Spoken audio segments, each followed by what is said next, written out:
I'm Christy from Sour Patch Chef, and today what we're going to do sounds really simple, but we're going to do a really good grilled cheese. And I'm doing this even though it does sound simple because I am really picky about grilled cheeses.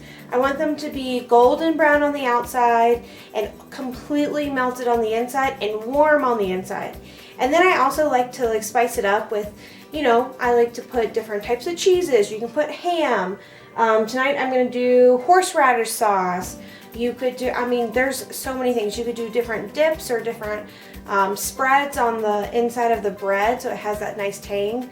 I've seen people do Cajun sauce or remoulade, put different deli meats in there, put some grilled mushrooms. We're going to go for the basics so I can show you some tips on how to get it nice and golden brown on the outside, but all the way melted on the inside. Alright, so the first step to having a really great grilled cheese is the best ingredients. So what we have here, this is a sourdough bread. You can see it's pretty thick.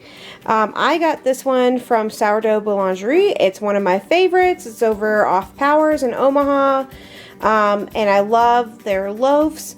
If you've been to places like Java Punk serves some of their toast on there. It is to die for. I love the sourdough. And it's not so sour that, it doesn't go with a lot. Like it actually is, it goes with so much.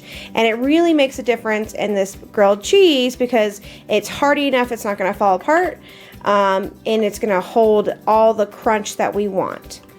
The next part is really good butter. I have it softened. Usually I would leave it out for an hour to 30 minutes. You could even leave it out longer if you needed to, but you do want it softened. You don't want it cold because then it's going to rip your bread.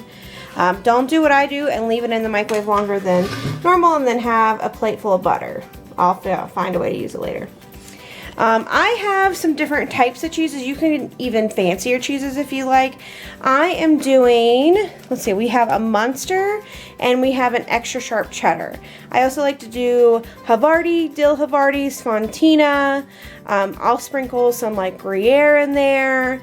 Parmesan. I get a little crazy just as long as you have one cheese that's really melty, and that's going to be the cheese that goes on next to the bread. So that's the cheese that goes touching the bread, and then the other cheese that you have for good flavor, it's going to go in between. I also have ham because I'm hungry, and so I'm like, oh, I'm going to put some ham in there. I've got horseradish sauce. You can make your own. It's Friday night. I am not making my own, and I have some really good Dijon mustard I'm going to add in there. I also like to add, I had a really good friend make this delicious condiment. It's this like crispy chili garlic. So I like to put that on there. And then later on, I will show you some tips on how to change it up. There are ways that you can get it crispy on the outside and have a lot of flavor. And you can even put cheese on the outside too. So I've done it with Parmesan where it just has this nice crunch. I've also done it where you put a little butter and you put a little mayo on the outside, and that also gets this nice caramelization in our super hot pan. The other thing that's really key is to have a pan that's big enough that you can put both slices of bread face down at the same time in the pan. Don't use your rinky-dinky little egg pan. You're going for the big guy here.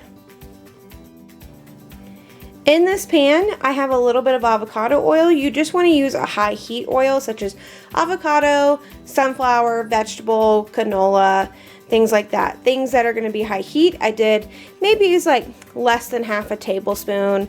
You don't need to cover the bottom. We're just using it as a buffer for the nonstick. You could do this in a stainless steel, but you would need a little bit more oil and butter. So I like to do it for nonstick, especially, Friday night's my lazy night. So I am going to go with the least amount of cleanup as possible. All right, so I've got my bread buttered. You can see I didn't leave anything left out. That butter is what's going to crisp up your bread, give it that golden brown color. What I'm going to do now is I'm going to sprinkle some. I had just I like to play around with different spices. I was in Santa Fe a couple weekends ago, and they had this really cool olive oil shop with all these different kinds of sea salt. So I got smoked serrano sea salt for a little spice. You could do, I do Tony's, I've done smoked paprika, I've done herbes de Provence, like you can do all kinds of things. I just like to give it a little something extra. I also have the oil in the pan heating up on about a medium heat. You don't want to get it too hot at first, because if the bread gets too cooked on the outside here, if it starts to cook too fast, your cheese won't get melted before the bread is overcooked and burned. So I've got it nice and toasty, so I'm going to put it butter side down after I sprinkle on this serrano salt. Something I also wanted to mention about the salt, you don't want to do a salt-based spice on here if you're using salted butter. I always go for a good unsalted butter because I like to control the amount of salt in my food, and I also, the salted butter usually is lower quality. So if you are using salted butter, don't worry, we're not judging you, but don't use a salt-based spice because then it's going to be too salty. You're going to put this in here. I'm going to take this, put this in here. You see it fits perfectly. My two little pieces, well, they're not little. I'm going to put on my horseradish, and I love spice, so I'm going to go heavy. And I'm just going to do one side on this. You could also spread it. I don't need to. I don't need any of that. I'm going to put my Munster on. And so notice my placement in cheese. My Munster went there, but it didn't cover the whole thing. So I want, when I flip it, or when I put them together, this part is covering this part. Then I'm going to put my cheddar smack dab in the middle. And you know what? I'm feeling a little crazy. I'm going to put a second piece of cheddar on because it's Friday. All right. So I put that second piece of cheddar on because why not? I also put a couple pieces of ham. If you want it really piping hot or you're picky about hot foods, what I would do is I would wrap this in a wet paper towel, heat it up in the microwave for like 10 seconds, or heat it up on your pan ahead of time. Now I'm going to put my my crispy chili garlic condiment on. Oh my God, look at that. Y'all, I can't even tell you. I'm addicted to this stuff. It is so good, and it adds this like little garlicky crunch. And my friend is so sweet. She made homemade jars of it for us because we're obsessed. We put it on everything. We put it on mac and cheese last week. Let's see, I put it on some hash browns the other day. I love it.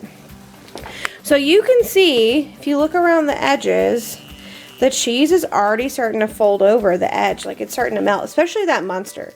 The cheddar, it's going to take a little bit longer. So I actually turned the heat down even more. I turned it down to a medium low because I don't want my bread to get brown before my cheese is melted. Otherwise it might burn. So we are just going to give it a few more minutes to get nice and melty. If you want to, you have to be really careful about this, but you can put a lid on to cover it and that'll melt the cheese fast, but you need to not leave it on because it can also steam your bread and make it soggy. So the key is to like just get the cheese melted. All right, cheese is nice and melted. So I'm going to flip this guy over on top of here. Notice my spatula. It's a skinnier one and it's longer so I can get on all the way underneath. You can use whatever spatula you want. You don't have to go out and buy a special spatula, but I did because I was at IKEA and I was like, grilled cheese spatula. I'm going to get underneath. I'm going to flip it. Oh my gosh. Look at that brown, and like even this part didn't get a little brown, so I'm going to put it, I'll flip it back over after a minute. But look at that brownness. Oh yeah. And it's got that smoked sea salt on there. My cheese, like it's even starting to bubble because the cheese is melting. And we're going to cook that for about a minute on this side, minute on the other side, and then I'll cut into it and show you what it looks like. You know what makes me so happy? there's this little pocket, there was this little hole in the bread, and this pocket of cheese just melted into that. So I guarantee you that's me, my first bite. And look, the cheese is about to spill over the sides. It's so melty. I got that nice golden brown crisp. I wish it had gotten a little bit more on this side, but that's okay. It's gonna be good. I'm gonna cut into it, and the best part is I'm home by myself, so I don't have to share. Well, I'm sharing with you. Oh yeah, look at that. I just put it over on that other side that was a little light for about not even a minute. It was like 10 seconds.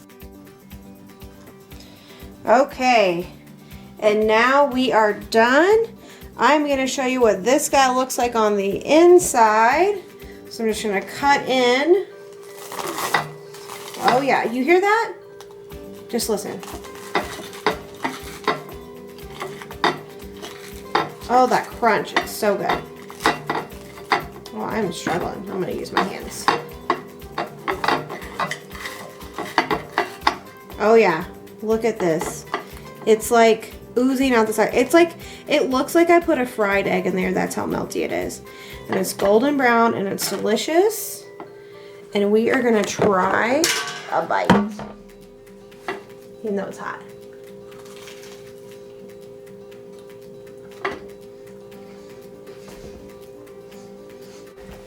It's got this bite of horseradish. It's got a little saltiness from the smoked serrano salt.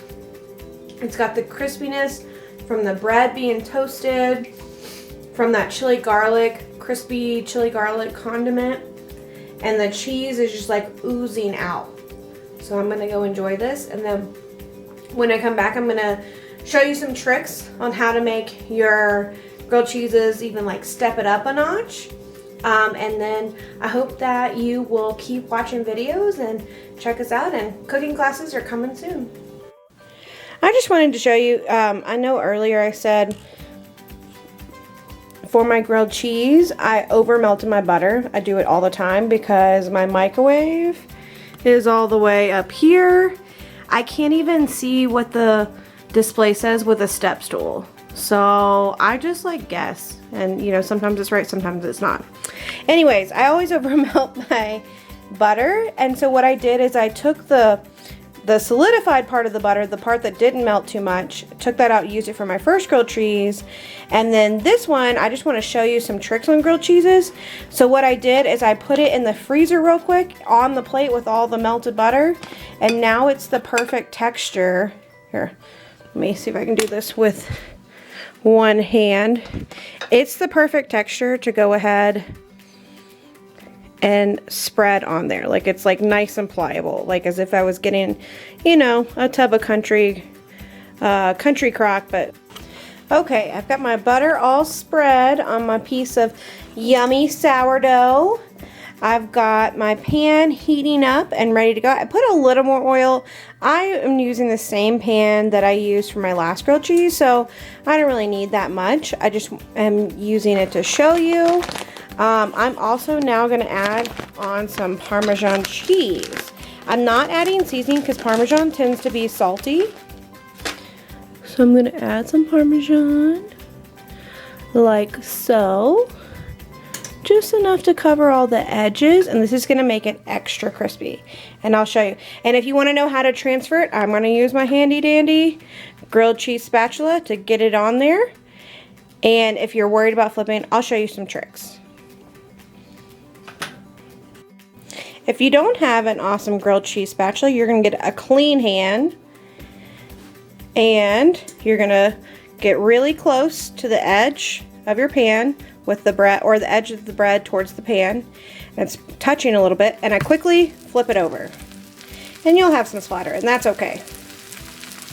And we're just going to let it get golden brown. I'm not going to make a full grilled cheese. I just want to show you how crispy the crust gets and how nice it looks. And this is actually one of my favorite sandwiches from a place up in Denver. It has a breakfast sandwich that has Parmesan cheese on the outside, so it's super crispy and cheesy, and then it has like egg and bacon on the inside, and I love it. Okay, this guy's been cooking for about 1.5 minutes. I'm just going to flip them out. Oh my gosh. Look at that. It's like a Parmesan crisp on bread. Yes. I love it. All right. I'm going to do the same thing, and I'm going to show you what it's like on a buttered piece of bread with mayo. And so you can see how crispy it gets that way too. And I'm just using like a light mayo, but you could use a full fat one as well. I also want to show you this before going in the pan. You'll see I squeeze the mayo on and then I spread it with a butter knife. It is not, when I tell people about this, like people are like, oh, it's going to taste like mayo. That's kind of gross. Like you have to really love mayo for that. That is not true. This is just to get it that nice caramelization, and it just like adds a little layer of crunch. So I kind of, it's like icing a cake. Like you know, less is more. So you just nicely brush it on top of that spread butter. You could even leave out the butter if you wanted, if you're worried about your fat content. And then I have my pan heating up with a little bit of oil, and I'm gonna flip it in there and I'll show you how yummy it gets. All right, let's check them out. Woo! Look at that caramelization. Look how bubbly it got. That looks so good. So you can also use that trick if you want a really yummy, crispy way to spice up your grilled cheeses. That's all I have for you today. Thank you so much for watching. I hope that, you know, I was able to help you get that perfect grilled cheese, or something, you know, to help you get a better grilled cheese, impress your hubby. My hubby still, you know, he likes to think he makes good grilled cheeses, but we both know mine's the best.